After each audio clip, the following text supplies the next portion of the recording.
broadcast because I know, trust me, I know somebody who is needing this information. I do. And how it is that, we are able to, grow is that we're sharing information. So I'm going to read to you his bio. Anthony Padilla is a growth lifestyle specialist and speaker and the creator of the growth lifestyle movement. He works with he works and worked with 15 to 13-year-old high school student dropouts, single parents, struggling entrepreneurs, and those who feel lost in the world, teaching them how to live a growth-minded lifestyle so that they can move beyond their past hurt and pain. Anthony believes that happiness, value, and self-worth comes from deep within. Once you have developed your growth-minded lifestyle, opportunities become abundant. I'm going to say that again because I need this to resonate. He says, once you have developed your growth-minded lifestyle, that means a life of being unstuck. And so that's why I have him here tonight, because next week there's a telesummit, Life After Domestic Violence telesummit. And it's a week-long telesummit from 7 until. And the panelists, the keynotes, the speakers that are coming are going to talk to you about the behavior, the action, the movement, the changes that have to happen. And on tonight, I am giving you just a little bit about what Anthony will bring you next week. So, one, thank you for your yes, Anthony, because your yes always costs you something. So I want to thank you on tonight for coming here. How are you, love? For the invite. I'm doing fantastic. Thank you for the invite. I really appreciate this amazing opportunity. And I'm doing well. How about yourself? I'm doing well. Thank you so much for checking in on me. That was sweet of you. So, let's go just a little bit about what growth-minded lifestyle, what does that entail? What does that mean? So when you say grow, right? For instance, let's just look at a tree, a plant. When you plant a seed, you water that seed, and over time the plant grows into becoming a beautiful rose, right? So let's look at it from another perspective. You want to be a doctor, you want to be a cop, you want to be a motivational speaker. You tell me what you want to be, and I'm going to tell you that you're going to have to grow into being that individual. So that's what the growth kind of lifestyle is about. You growing and developing yourself, developing your skills, and becoming the best you into who you want to be. That's absolutely important. And for that change to happen, that click to happen, that part where you are at your absolute lowest, you think that you're not going to come up from the ground. You've been stomped on, literally, mind, body, and soul. You've been in a domestic violent relationship. You've had your heart broken several times. You may be homeless. You may have been drug addicted, and you've made a decision, okay, I no longer want this life, or I no longer want to be a part of that. And then when you step out on the other side, so people believe that, okay, I'm out, I'm free, it's done. You've been a week out of your violent relationship. You've been a week out from, being clean. You're fresh out of the gate. Does it happen instantly, this mind change? Does it happen instantly from that point of fresh out to where you actually want to go? Or is there work? There's a lot of work. No matter what it is that you do in life, you're going to have to work to that goal. I used to be addicted to smoking weed. I used to be addicted to drinking liquor. I used to have all these addictions, and it took me years to get over the addictions. First, I was able to drop weed, and then I was able to drop liquor and a couple of other things that I was addicted to. And to this day, I'm still fighting my past addictions, because there's going to be times where things are thrown in front of your face, and you're going to have to stay strong. That discipline is going to have to stay strong, and you're going to have to say no to it. And it's going to last for the rest of your life until it no longer becomes a burden, to where your friends could be around you drinking at a bar and you can still enjoy yourself being sober. So no matter what it is that you want to do, even if it's changing an addiction, just know that it's gonna take time. It's gonna take work. But the harder it is, the better the feelings and the better you're gonna feel after accomplishing that amazing accomplishment. So yes, a lot of work. You're so right. My addiction was food. It was comforting. It didn't talk back to me. It did what it wanted. It smelled good. It tasted good. It felt good. But the end result of that was I was 416 pounds. And so because I was in an abusive situation, because my heart was broken, because of a lot of things, food comforted me. So yes, addictions, when you come out, you believe, oh, everything is good, everything is irie, and I'm just going to go. No, it takes work. It does. So, I want to thank, I need to tell you all that Anthony will be on the telesummit next week, and he is going to be leading, in discussion on the panel, the youth. It's important to understand that they go through, in middle school even, they go through bullying, they go through sexual assault, they go through the verbal abuse, they go through those things way into high school. And let's not talk about, the statistics of the amount of rapes that happen on college campuses. But next week, we're speaking about the behavior and how that thing needs to be talked about and looked at. So, Anthony, just in your walk and what it is that you see dealing with the youth, I know that they have some major thoughts and major concerns and things that maybe we may not even realize, those who are leaders or those who, have groups and support groups. We may not even realize because we don't listen. We don't listen really well. Some of us, we have a hard time listening to kids because now I ain't giving up my age. Yes, I can. I'm 57. So I know old school, they will say, children are to be seen and not heard. That carries on. So can you share with the viewing audience some of the things that the youth, what do they need? And how can we adults be responsive to them? Well, first of all, the youth needs a lot of love. There's something that's going on nowadays, and it's something that we're not used to. Well, my generation, it kind of built up to it, but it's technology.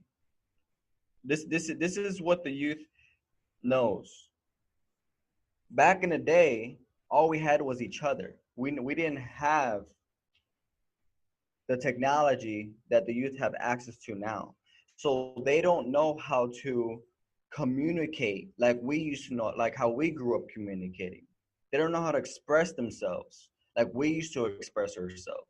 So love is one of the most important things, whether it's your child, whether it's your friend's child, whether it's the kids that's running around in your neighborhoods. They need that love. Because let me tell you something. There's kids out there that their parents are working so hard to provide a roof over their heads, and they don't have the guidance. They don't have their family showing them the love. So all they go to is they go to the street, and the street is what shows them the love.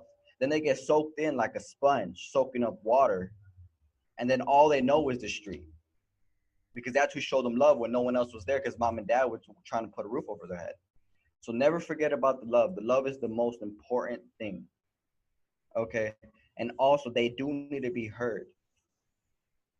They need to be heard because, believe it or not, they could teach you. My little sister's 9 years old, and my sister teaches me things that I have never would have expected for her to teach me. But she does. So they need to be heard.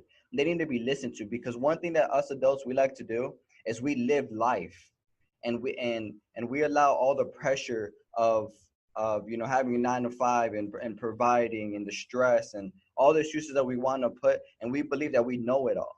But we also have to remember that the generations are changing, and our generation is leaving, and their generation is coming.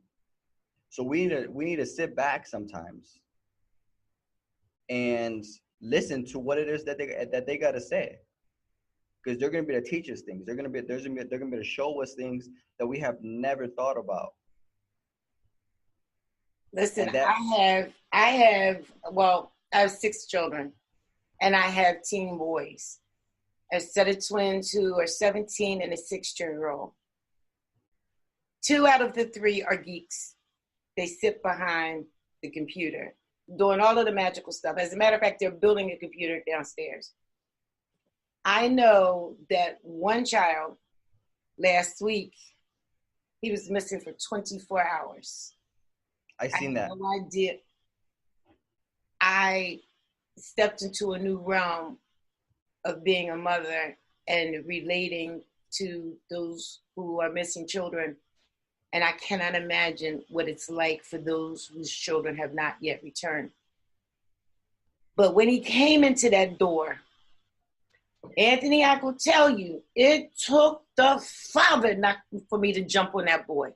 Yep. But I couldn't. Mm-hmm. Amen. I couldn't. I had to. I'm feeling all over. I had to raise my arms, and I had to hug that boy. Yep. Because there was a disconnect, a huge disconnect. He spoke loudly during those 24 hours of being missing. Or let me say, not located. There was a disconnect. And I said, there is nothing that should ever be that deep or bad that you can't at least talk to me. And if you cannot talk to me, talk to somebody. Talk to somebody. So you're absolutely right. We as adults sometimes, and I know the older folks, because I thought it too, my people are older than me, way older than me, grandmamas. Listen, now grandmama is 35 years old in the club getting her hair done, nails done. I mean, there is no more, or at least I don't see big mama anymore. So we do have to make room for love. And that means that sometimes we got to take a seat back and we've got to listen to them, whether or not they're coming the right way, whether or not, now we ain't talking about being disrespectful, but they have to be able to speak from the heart. How else are we going to learn? That's one reason why this telesummit is so important, because I want this to be a two-way dialogue. So it's just not speakers on a panel just chit-chatting together, which is fine. I want the viewing audience, the youth that come that night. I want the viewing audience, the older people that night. Come and hear from you, Anthony, because your hands are in this with the youth. There will be other people who will be speaking as well. We've got to, just as you said, be open and honest and allow room for conversation. So again, for those of you who want to attend, bit.ly/close the gap 2019, because that's what we're doing. We're closing the gap. Anthony does this on a daily basis. This is just not a hobby of his. No, he is engrossed in what he does. And he stands underneath the Heavenly Father, the Most High. Amen. He does his work. This is not his work. This is not his job. This is what he is called to do. And so therefore, everything that he does is underneath of his Heavenly Father. With that being said, Anthony, your motivation and your passion and your love for the youth, what kind of changes would you like to see happen without giving too much secret sauce? What kind of changes do you want to see happen? What are some of the things that need to connect the dots? One of the things I would love to see happen uh, is the bond between the youth and the elderly. Now, I don't mean elderly as in 60s, 70s. I just mean people that in general that are older than them. Like I said, they're so involved in their technology. That's all they know. That's all they know what to run to. So just the idea for me to see them interact with grown-ups and show themselves, and the grown-ups for to have open arms and just show them love, and just be there, just be that ear, that would make a whole lot difference. And just, you know, it may not be for a lifetime. It may be God may have put that child in your life for just the day, but give them an experience where 15, 20 years from now, they're going to be able to remember you. Because what we were that youth one time, at one point. And when nobody believed in me, I had one teacher. Her name is Miss George. And this was in the 5th grade. She was the only one that believed in me. No other teacher wanted me. They wanted to kick me out of school because that's how bad I was. But no, Miss George loved me. She showed me the extra attention that I needed, the love that I needed. And I still remember her to this day.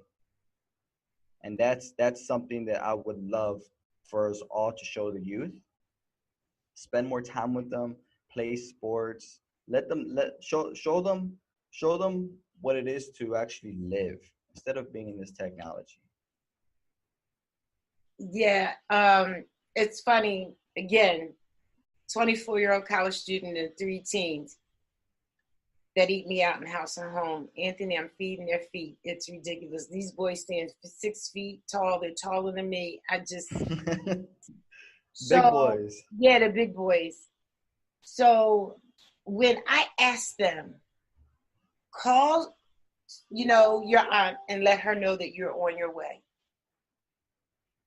So I'll come back and I'll ask later, did you talk to your aunt and let her know that you're on the way? I let her know that I'm on my way. I'm thinking there was an actual phone call.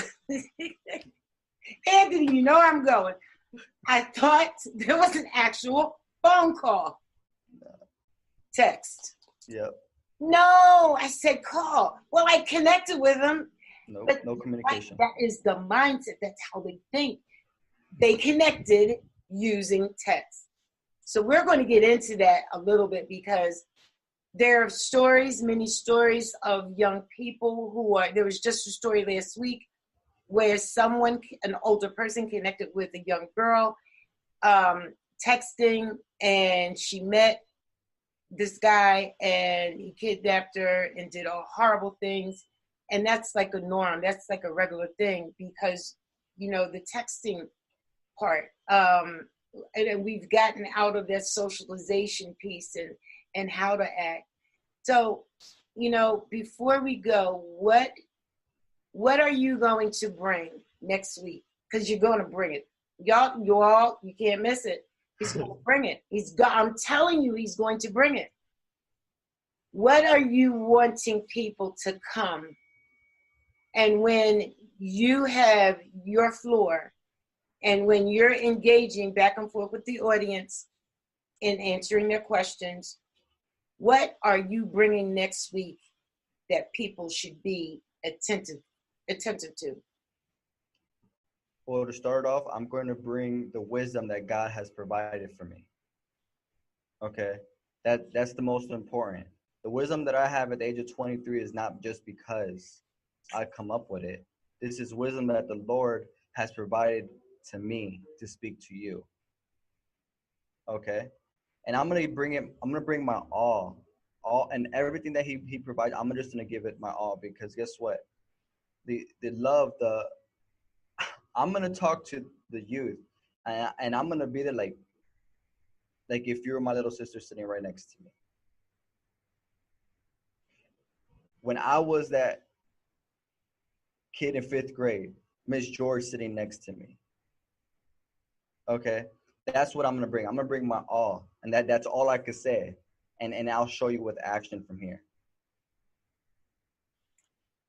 Anthony stands behind what it is that he does, what he says, and he is backed by them, and his backing is the ultimate daddy, and the ultimate daddy. And Anthony came on the World Voice League, Altivise Pelzer's platform. She just had a whole entire month of telesummit with speakers, 80 plus speakers that grew to over 100 and so. And if you would like to have those replays, you need to go get them. Anthony blew it out of the water. When I say this young man here, and you heard what he said, he's 23, but he speaks with the wisdom and the knowledge of, that forefather, that grandfather, and the fact that he deals with the youth, and they're coming up, and they need to know how to run things, how to act, how to behave. There's things that they don't know, but guess what? That's the flip side. Just as Anthony said, there are things that we don't know that we should know, because guess what? What the scriptures say, train up a child in the way that they should go.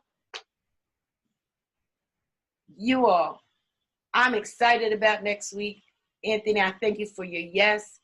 I cannot wait. For those of you who have not registered, please go to bit.ly/close the gap, because that's what we're doing. Want you to know that even though that this is sponsored by Life After Domestic Violence, there is life after pain. There's life after addiction. There's life after cruelty. There's life after. I don't care what it is that you've been through. Anthony doesn't care what it is that you've been through. Because guess what? You're going to get to the other side. But guess what? You might need some help, and that's okay. Anthony, any last words before we go? Because I don't want to give secret sauce, and you are going, I'm so super excited. Is there anything else that you would like to say? I won't give any more secret sauce, but I do want to say that this comes from the bottom of my heart. For all of you that are going to be there, I'm extremely excited, because you guys are going to gain a ton of knowledge. Okay? And I want to challenge you to actually implement the knowledge that's going to be given to you, not just by me, but by all of the other speakers, because this is going to be life-changing information. And know that we all love you, and we are handpicked to be here for you. So if there's anything that we could do for you, please reach out. That's all I have to say. And absolutely true. And that's the point of it. It's interactive, and everybody that is on the panel who happens to be a keynote next week, if someone resonates with you, if you resonate with Anthony, and I suggest that you get your children to the door. I suggest that your children sit down on Wednesday. If your children resonate with him, he is there. Links will be left. You'll you'll know exactly how to reach out to Anthony so that he can guide you and share with you some of the things that he does so that he can help someone else who might need. That's what this is about. This telesummit is nothing more than giving wisdom, information, empowerment, encouragement, and let's deal with the behaviors and our children, our youth, our millennials. I can never say that, but our younger folk, they need us. And here's a young man who sat himself down in the midst of what it is that's needed. Anthony, thank you so super much for your yes. I'm so super excited about next week. I suggest that you go to bit.ly/close the gap 2019 for next week's telesummit, and you will get to hear more of Anthony next week. So that's the end of this special podcast, Strategic Exodus podcast. We'll talk to you all later. Have a nice night, guys. Yeah.